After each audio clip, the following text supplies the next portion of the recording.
s'est rendu compte de toute façon que le fait d'avoir un handicap, ça n'évite pas de vivre des violences.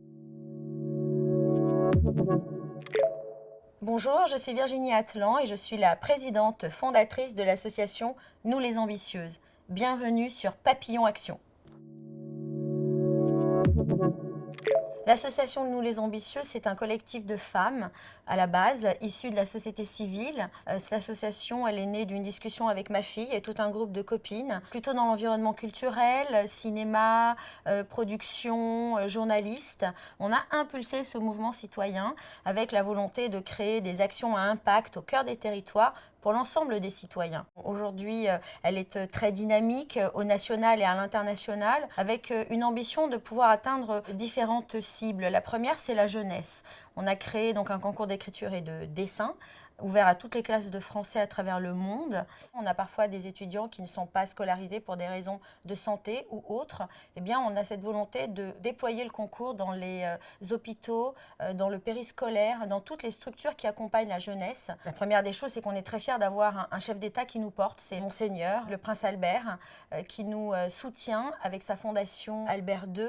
Et qui donc a eu la sympathie d'enregistrer une vidéo de lancement de ce concours, puisque pour la première fois, ce concours d'écriture et de dessin va durer 2 années, avec une volonté d'arriver avec 100 lauréats internationaux qui auront été choisis par un jury et qui seront exposés dans le cadre de l'Ocean Summit qui se déroule en France en juin 2025 et à Monaco. Et donc le 8 juin 2025, qui est aussi la journée mondiale de l'océan, on mettra en avant cette vision mondiale de la jeunesse à l'endroit de la protection de nos ressources et de l'océan.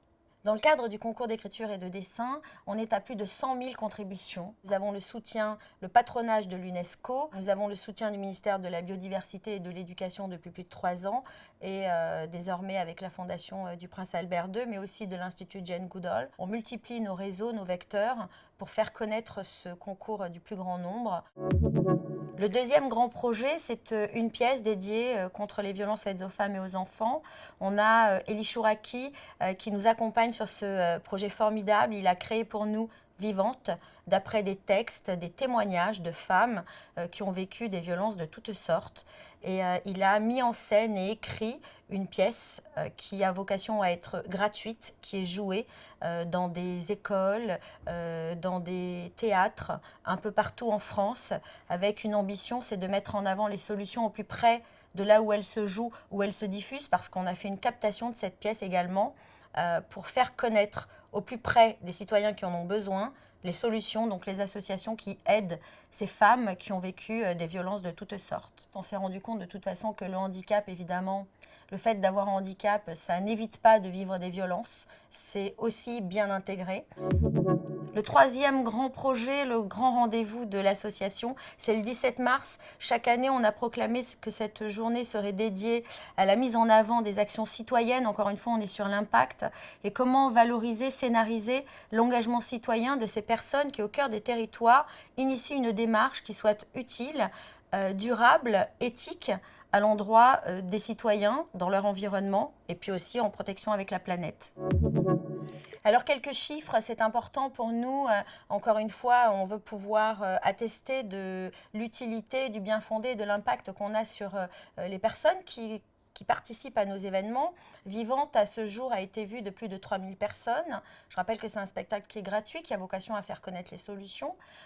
Pour ce qui est de la valorisation citoyenne, nous avons démarré en 2020. 2021 était notre première édition de valorisation de 6 individus, donc 2 citoyens, 2 associations et 2 entreprises portées donc par des personnes. Donc, le prix pour nous, c'est une œuvre culturelle réalisée par un artiste contemporain. Dans l'ensemble de nos projets, on a vraiment eu à cœur de passer par la culture pour mettre en œuvre ou valoriser nos activités. Notre ambition, c'est d'oublier personne, de pouvoir, avec l'ensemble de la jeunesse, ce sont les adultes de demain, eh bien, pouvoir discuter avec eux sur des sujets de société. Pas seulement discuter, mais recueillir leur vision et essayer ensemble d'aller vers un monde meilleur. Ça, c'est notre plus grand souhait.